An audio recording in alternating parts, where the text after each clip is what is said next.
Hello friends, मैं आरती यादव आपके अपने YouTube channel biology with Aarti Yadav में आप सभी लोगों का हार्दिक अभिनंदन करती हूँ और इसी के साथ साथ आप सभी को हमारा नमस्कार।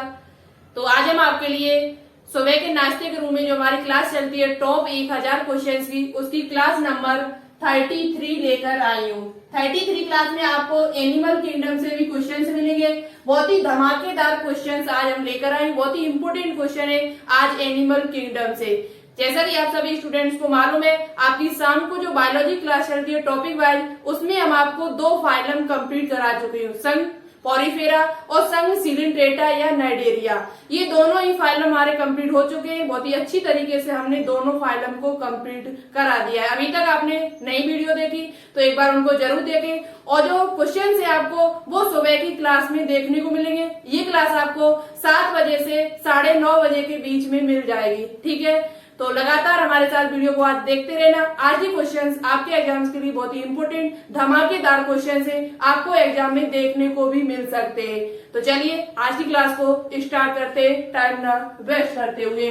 तो देखो, सबसे पहले हम बात करते हैं, एक क्वेश्चन हमने दिया था आपको शायद 31 क्लास में, 594 क्वेश्चन था हमारा। एंजियोस्पर्म में क्रियात्मक गुण बीजाणु किसमें विकसित होता है? 2 दिन पहले क्लास का ही क्वेश्चन है, हम कल लेकर नहीं आए थे इसको, तो यहाँ पर हम इस क्वेश्चन को समझ लेते हैं। ठीक है, क्वेश्चन क्या है? एंजियोस्पर्म में क्रियात्मक गुण बीजाणु किसमें विकसित होता है? जो क्रियात्मक गुण बीजाणु होता है, यानी कि जब आप उसमें गुण बीजाणु, जो मात्र कोशिका गुण बीजाणु धानी के अंदर बनती है, आपको पता है गुण बीजाणु मात्र कोशिका कहाँ बनती है? गुण बीजाणु धानी, या कह सकते हो बीजांड के अंदर। किसके अंदर? बीजांड, यानी कि ओव्यूल। बीजांड को इंग्लिश में कहा जाता है ओव्यूल। क्या कहा जाता है? ओव्यूल कहा जाता है। ओव्यूल कह दो या गुण बीजाणु धानी कह सकते हो। गुण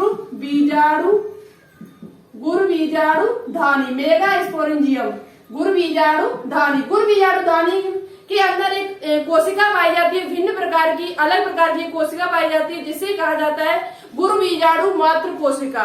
और गुण बीजाणु मात्र कोशिका में जब क्या होता है? अर्धसूत्री विभाजन होता है। कौन सा विभाजन? मियोसिस की जब क्रिया होती है तो एक कोशिका से 4 कोशिकाओं का निर्माण होता है। एक कोशिका से 4 कोशिकाओं का निर्माण होता है, जिसमें से 3 कोशिकाएं आपकी नष्ट हो जाती, एक कोशिका क्रिया बचती है। एक कोशिका ही आपकी शेष बचती है, जिसे हम कहते हैं क्रियात्मक गुण बीजाणु। जिसे हम क्या कहते हैं? क्रियात्मक गुण बीजाणु कहते हैं। और ये कहाँ पर विकसित हुई? तो इसका मतलब है ये हमारे बीजांड में विकसित हुई। बीजांड या गुण बीजाणु धानी में विकसित हुई। इसलिए ऑप्शन नंबर जो सी होगा वो इस क्वेश्चन का राइट आंसर होगा। लेकिन आप लोगों ने जो आंसर दिया था वो भ्रूण कोश दिया था, गलत आंसर दिया था। ओनली एक स्टूडेंट ने शायद राइट दिया था। पिछली वीडियो का क्वेश्चन है, सीता जाट नाम था शायद उनका। शेष सभी का शायद गलत था। एक बार चेक कर लेना अपना आंसर। भ्रूण कोश क्यों नहीं है इसका आंसर? देखो हम बता देते, भ्रूण कोश कब होगा आंसर? जब ये क्रियात्मक गुण बीजाणु, ये जो एक क्रियात्मक कोशिका है, इसमें जब समसूत्री विभाजन होगा तो ये क्या होगा? 7 कोशिकी, हमने एक संरचना आपको बताई थी, 7 कोशिकी 8 केंद्र की है। 7 कोशिकी होता है, 7 कोशिकी, जब एक कोशिका 7 कोशिकी 8 केंद्र की बन जाएगी। 8 केंद्र की है। 8 केंद्र की जब संरचना का निर्माण करेगी तब इस संरचना को ही भ्रूण कोश कहा जाता है। तब इस संरचना को क्या कहा जाता है? भ्रूण कोश कहा जाता है, ना कि बीजांड कहा जाता है। जब 7 कोशिकी 8 केंद्र की जब बीजांड में एक संरचना बन जाती है बीजांड के अंदर, तब उस संरचना को भ्रूण कोश यानी कि एम्ब्रॉय सेक कहा जाता है। ठीक है, तो इसका जो राइट आंसर होगा वो ऑप्शन नंबर सी होगा, बीजांड यानी कि ओव्यूल या गुण बीजाणु धानी में विकसित होता है। कौन सा?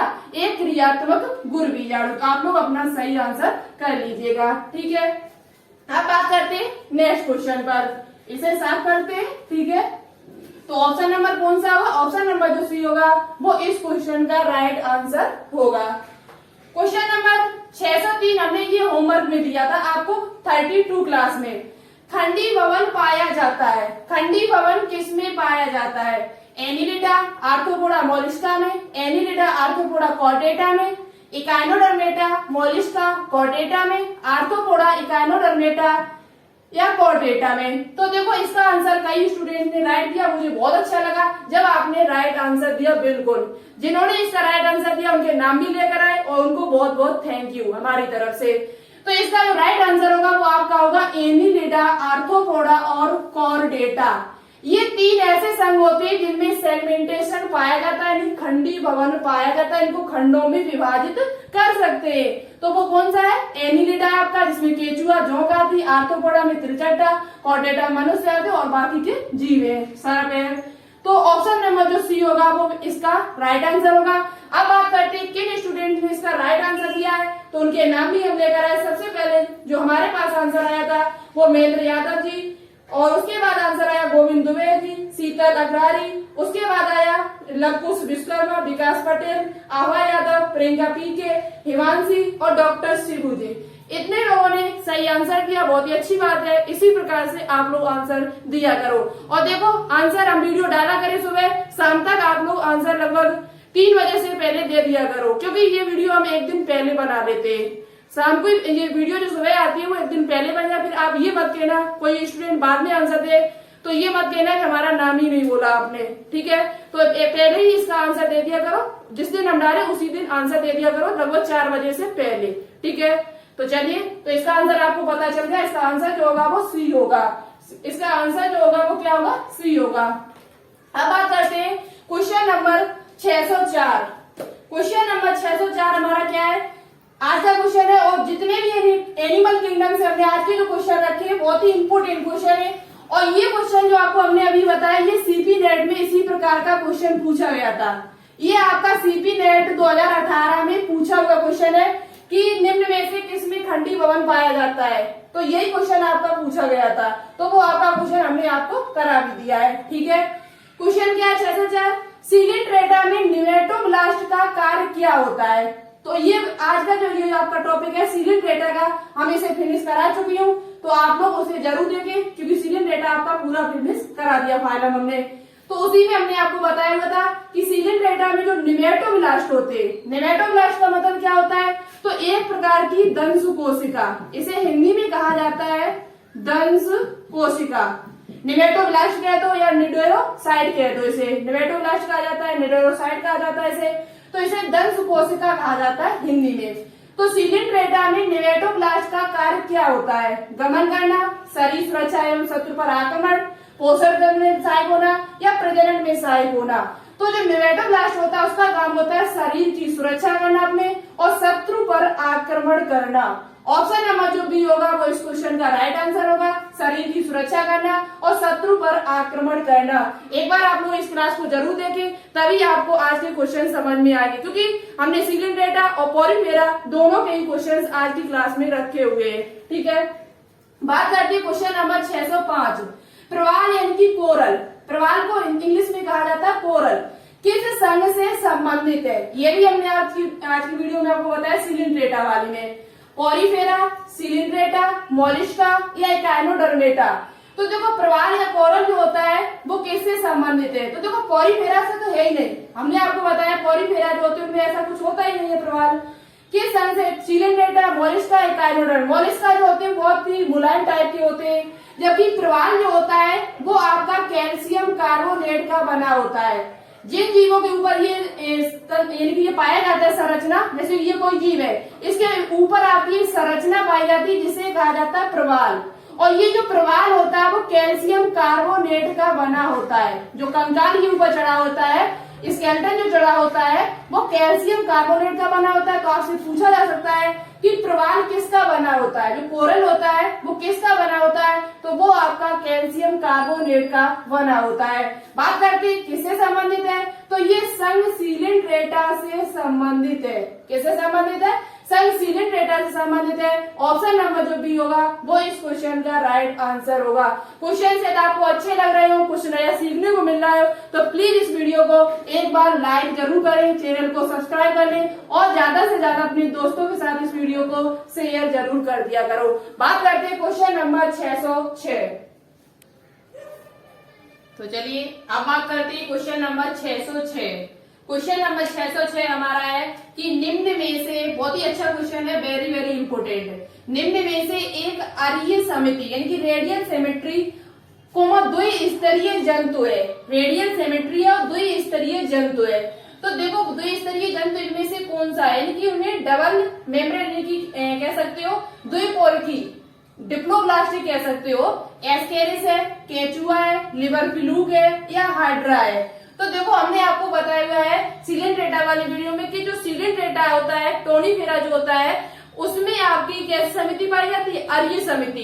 कैसी समिति पाई जाती है, अरीय समिति यानी कि रेडियल सिमेट्री पाई जाती है। हमने आपको बताया था सिलेंट्रेटा में जो सिमेट्री होती है वो कैसी होती है, रेडियल सिमेट्री होती है। तो अब आपको क्लियर हो चुका होगा रेडियल सिमेट्री किसमें पाई जाती है, तो वो आपकी हाइड्रा में पाई जाए। हाइड्रा किसके अंतर्गत आता है, सिलेंट्रेटा के अंतर्गत आता है। बाकी के जो जीव है एस्केरिस, एस्केलमिंथीज है, केचुआ, एनीलिडा है। तो लेकिन जो आपका हाइड्रा है, हाइड्रा जो होता है वो आपका किसमें आता है, सिलेंट्रेटा के अंतर्गत आता है। और सिलेंट्रेटा में आपको पता है सिलेंट्रेटा में जो सिमेट्री होती है वो कैसी होती है, अरीय समिति होती है। और साथ ही साथ उसका जो शरीर होता है वो कैसा होता है, द्विस्तरीय होता है, यानी कि डिप्लोब्लास्टिक होता है। एक्टोडर्म और एंडोडर्म से मिलकर बना हुआ होता है। एक्टोडर्म और एंडोडर्म के बीच की जो लेयर होती है, जो परत होती है, जो जेलेटिनुमा, उसे कहा जाता है मीजोगिलिया। क्या कहा जाता है, मीजोगिलिया कहा जाता है। आप उसे अच्छे से याद कर लेना, हमने आपको बताया हुआ है वीडियो में। तो ये आपका होगा ऑप्शन नंबर जो डी होगा वो इस क्वेश्चन का राइट आंसर होगा। जो हाइड्रा होता है या सिलेंट्रेटा के अंतर्गत जो भी सदस्य रखे हुए, जो भी जीव आते हैं, उन सभी में जो सिमेट्री होती है वो अरीय सिमेट्री यानी कि रेडियल सिमेट्री होती है। रेडियल सिमेट्री होती है और द्विस्तरीय यानी कि डिप्लोब्लास्टिक होते हैं। तो ऑप्शन नंबर जो डी होगा वो इस क्वेश्चन का राइट आंसर होगा। बात करते हैं क्वेश्चन नंबर 607। संघ सिलेंट्रेटा के सदस्यों में निम्न में से उत्सर्जी पदार्थ है। बहुत ही अच्छा क्वेश्चन है। और देखो आप लोग टॉपिक की वीडियो जरूर देखिए। टॉपिक की वीडियो आप लोग देखोगे तो यहाँ क्वेश्चंस और साथ ही साथ यदि हम टॉपिक में कोई चीज भूल भी जाते हैं, नहीं बता पा रहे बार तो आपको क्वेश्चन में देखने को मिलेगी। तो इस क्लास को आप लोग बिल्कुल भी मिस न कीजिए और लगातार हमारे साथ वीडियो को देखते रहे, अच्छे से समझते रहे प्रत्येक पॉइंट को, ठीक है। तो देखो बात करते हैं संघ सिलेंट्रेटा के सदस्यों में निम्न में से उत्सर्जी पदार्थ क्या होता है। तो उत्सर्जी पदार्थ जो आपका होता है वो आपका क्या होता है, अमोनिया होता है। क्या होता है, अमोनिया, जिसका सूत्र होता है NH3। NH3 जो अमोनिया होता है वो सिलेंट्रेटा में उत्सर्जी पदार्थ के रूप में स्रावित होता है। तो ऑप्शन नंबर जो बी होगा वो इस क्वेश्चन का राइट आंसर रहेगा। बात करते हैं क्वेश्चन नंबर 608। अगर एक स्पंज के ऑस्कुलम पर भोजन का कण रख जाए तो वह क्या करेगा, तो क्या होगा। यदि एक स्पंज किसमें आते हैं, संघ पॉरीफेरा के अंतर्गत। स्पंज जो आपके आते हैं वो किसके अंतर्गत आते हैं, पॉरीफेरा के अंतर्गत आते हैं। और पॉरीफेरा के अंतर्गत जो भी सदस्य आते हैं उन सभी में छोटे छोटे छिद्र पाए जाते हैं। तो स्पंज जो आपका होता है उसमें छिद्र पाए जाते हैं। हमने आपको बताया था जैसे ये स्पंज है, ये आपका स्पंज है और इसमें छोटे छोटे छिद्र होंगे, कुछ छोटे छोटे, और एक आपका ऊपर बड़ा वाला छिद्र होता है। जो छोटे छोटे छिद्र होते हैं इनको ऑस्टिया कहा जाता है। हमने आपको बताया हुआ है वीडियो में, ठीक है। इसे ऑस्टिया कहा जाता है जिसके द्वारा वाटर अंदर जाता है। और ऊपर वाला जो बड़ा छिद्र आपको दिखाई दे रहा है इसे कहा जाता है ऑस्कुलम। क्या कहा जाता है, ऑस्कुलम कहा जाता है। इसके द्वारा वाटर को बाहर निकाला जाता है। इसके द्वारा वाटर को बाहर निकाला जाता है। और बीच की जो गुहा होती है उसे स्पंजोसील कहा जाता है। स्पंज गुहा कहा जाता है, यानी ऑस्टिया के द्वारा अंदर प्रवेश होता है। ऑस्टिया से फिर स्पंज गुहा में पहुंचता है। स्पंज गुहा से होता हुआ जो पानी होता है वो ऑस्कुलम के द्वारा बाहर निकल जाता है। तो ऑस्कुलम का काम क्या होता है, किसी चीज को बाहर निकालना, किसी चीज को बाहर निकालना। और ये एक बड़ा छिद्र होता है जो स्पंज में पाया जाता है। तो बात क्या है, दूर फेंक दिया जाएगा, अंतर्ग्रहण कर लिया जाएगा। ये ऑस्कुलम के चारों चक्कर लगाएगा, इनमें से कोई नहीं। तो मेन बात यह है कि वो क्या करेगा, यह दूर फेंक दिया जाएगा। उसका काम ही होता है बाहर निकालना। तो ऑप्शन नंबर जो ए होगा वो इस क्वेश्चन का राइट आंसर होगा, दूर फेंक दिया जाएगा। आपको ये पॉइंट याद होने चाहिए। ऑस्टिया का काम होता है वाटर को अंदर ले जाना, ऑस्कुलम का काम होता है पानी को बाहर निकालना। ऑस्कुलम का काम क्या होता है, पानी को बाहर निकालना। इसमें छोटे छोटे जो छिद्र पाए जाते हैं उन्हें क्या कहा जाता है, ऑस्टिया कहा जाता है। और ये किसमें होता है ऐसा, तो ऐसा पॉरीफेरा में के सदस्यों में पाया जाता है, जो सबसे प्रिमिटिव फाइलम माना गया है। इसमें न्यूरोनॉल नहीं पाई जाती है। जो पॉरीफेरा के संघ में जो सदस्य आते हैं उनमें न्यूरॉन्स भी नहीं होती है। सबसे प्रिमिटिव है, इतना प्रिमिटिव है कि इसमें न्यूरॉन्स भी नहीं पाए जाते, ठीक है। तो आपको ये बात समझ में आ चुकी होगी। अब बात करते हैं क्वेश्चन नंबर 609। बोथ स्पंज निम्न में से किसका सामान्य नाम है? हमने आपको बताया था, आपको आंसर पता चल गया होगा यदि आपने वीडियो देखी होगी तो। बोथ स्पंज निम्न में से किसका सामान्य नाम है? स्पंजिला, यूस्पोंजिया, इप्लेक्टेला या म्यूकोसोलेनिया। पहली बात, ये जितने भी नाम लिखे हुए चारों, ये सब पॉरीफेरा के सदस्य हैं। जितने भी ये नाम लिखे हुए हैं वो सब किसके सदस्य हैं? संघ पॉरीफेरा के सदस्य। यूप्लेक्टेला को तो कहा जाता है वीनस की फूलों की टोकरी, वीनस के फूलों की टोकरी कहा जाता है, फूलों की टोकरी के नाम से जाना जाता है। जबकि स्पंजिला जो आपका होता है ये मीठे यानी कि फ्रेश वाटर में पाया जाता है। किसमें पाया जाता है? फ्रेश वाटर यानी कि मीठे पानी में पाया जाता है, फ्रेश वाटर में पाया जाता है। तो स्पंजिला कहाँ पाया जाता है? फ्रेश वाटर में पाया जाता है। और जबकि स्पोंजिया जो होता है इसे ही बौथ स्पंज के नाम से जाना जाता है। स्पोंजिया को ही बौथ स्पंज के नाम से जाना जाता है। तो ऑप्शन नंबर जो बी होगा वो इस क्वेश्चन का राइट आंसर रहेगा।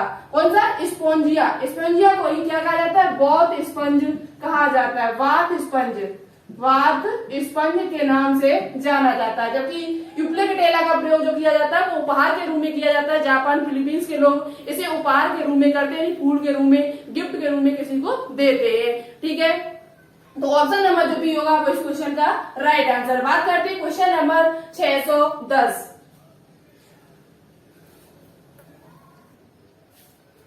तो देखते हैं क्वेश्चन नंबर 610। निम्न में से कौन सा जंतु एक सीलिंट्रेट्स है? निम्न में से कौन सा जंतु सीलिंट्रेटा के अंतर्गत आता है? समुद्री गाय, समुद्री खीरा, सीकुकुमर जिसे कहा समुद्री घोड़ा, समुद्री पंखा। तो देखो इनके जो हमने आपको बताया था कि जो आपका समुद्री पंखा जिसे सी फेन कहा जाता है, सी पेन, एक सी फेन हुआ, एक सी पेन हुआ, समुद्री कलम जिसे कहा जाता है समुद्री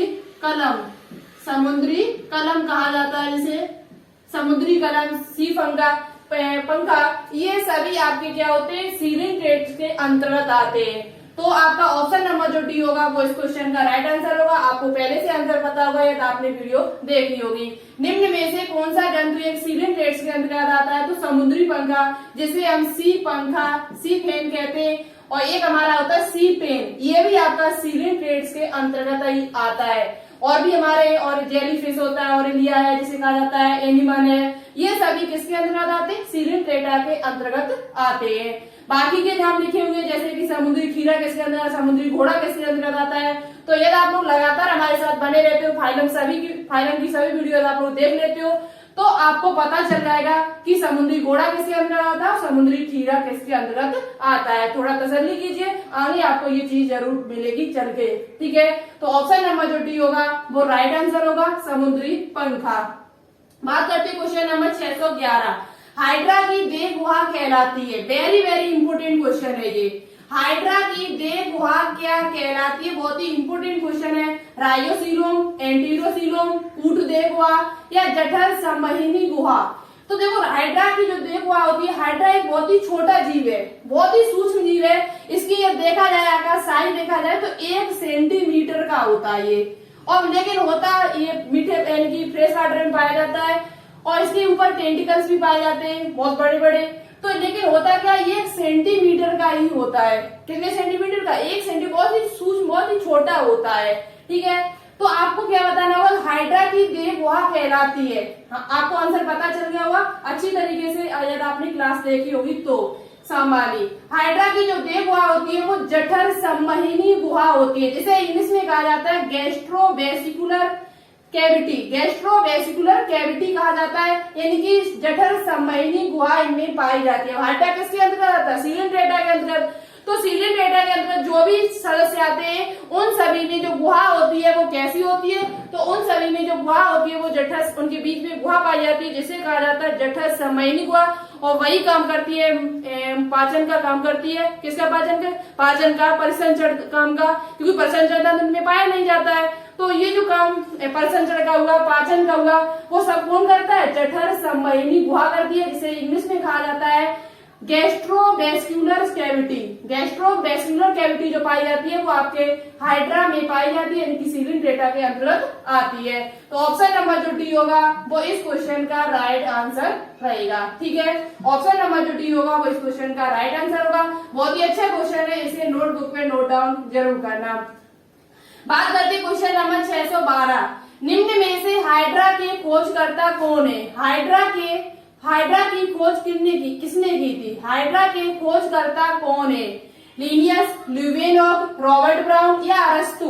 तो देखो, हाइड्रा के जो खोजकर्ता है वो आपके हैं ल्यूवेन वैज्ञानिक। एंटोनी वॉन ल्यूवेन नाम के जो वैज्ञानिक है जिन्होंने जीवाणु की भी खोज की थी, जीवाणु बैक्टीरिया की खोज जिन्होंने की थी, उन्होंने ही आपकी हाइड्रा की खोज की थी। किसने की थी? ल्यूवेनॉक ने ही हाइड्रा की खोज की थी। और इसका जो नाम दिया है, नाम किसने दिया हाइड्रा का? तो नाम जो हाइड्रा दिया है वो लीनियस नाम के वैज्ञानिक ने दिया है। लीनियस नाम के जो वैज्ञानिक है उन्होंने हाइड्रा नाम दिया था, नामकरण किया उसका, जबकि खोजकर्ता कौन थे? ल्यूवेनहॉक। कौन थे आपके? ल्यूवेनहॉक। तो ऑप्शन नंबर जो बी होगा वो इस क्वेश्चन का राइट आंसर होगा। ये सारे क्वेश्चन हमने आपको वीडियो में नहीं बताया, फिर भी आपको देखो यहाँ देखने को मिला। तो यही है, यदि आपको वहां कोई चीज नहीं बता पा रहे हैं, यहाँ भूल जाते बाई चांस, तो आपको हम यहाँ बता रहे हैं। तो इससे फायदा आपका ये है, आप प्रैक्टिस करते रहोगे, शाम की सुबह की वीडियो देखते रहोगे तो आपके क्वेश्चंस भी तैयार होंगे अच्छी तरीके से, और आपको चीजें जो है वो बहुत ही अच्छी तरीके से समझ में आएगी, क्योंकि बार बार वही चीज 2 बार 3 बार पढ़ोगे तो अच्छे से समझ में आएगा। ठीक है, तो चलिए अब बात करते हैं क्वेश्चन नंबर 613। ऐसे संघ पॉलीफेरा के सदस्य का उदाहरण दीजिए जो सजावट के रूप में काम आता है तथा जापान के लोग इन्हें शादी के समय गिफ्ट स्वरूप देते हैं। अभी हमने ये क्वेश्चन कराया, आपको अभी बताया थोड़ी देर पहले, तो आपको आंसर इसका पता चल गया होगा। इसी प्रकार का क्वेश्चन पूछा जाता है आपसे। तो ये आपका कौन सा है? यूप्लिकेटेला। यूप्लिकेटेला नाम का एक जीव है। ये जीव है, पादप नहीं है, क्या है? जीव। लेकिन ये लगता है फूलों की तरह, बहुत ही अच्छा सुंदर फूल लगता है। इसे सुंदरता की देवी कहा जाता है। क्या कहा जाता है? सुंदरता की देवी भी कहा जाता है इसे। और वीनस ऑफ फ्लावर बास्केट के नाम से जाना जाता है। तो वो आपका कौन सा? यूप्लिकेटेला। यूप्लिकेटेला का प्रयोग किया जाता है कहाँ पर? शादी के समय गिफ्ट स्वरूप। कहाँ के लोग करते हैं? जापान के लोग करते हैं। तो ऑप्शन नंबर जो भी होगा वो इस क्वेश्चन का राइट आंसर होगा। बात करते हैं क्वेश्चन नंबर 614।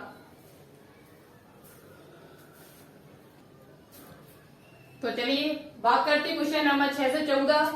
614 जो क्वेश्चन है ये आपके बीएचयू में पूछा हुआ क्वेश्चन है। बीएचयू 2017 या 18 में पूछा हुआ क्वेश्चन है। हाइड्रा एक है, हाइड्रा एक क्या है? सर्वाहारी, शाकाहारी, मृतोपजीवी या मांसाहारी?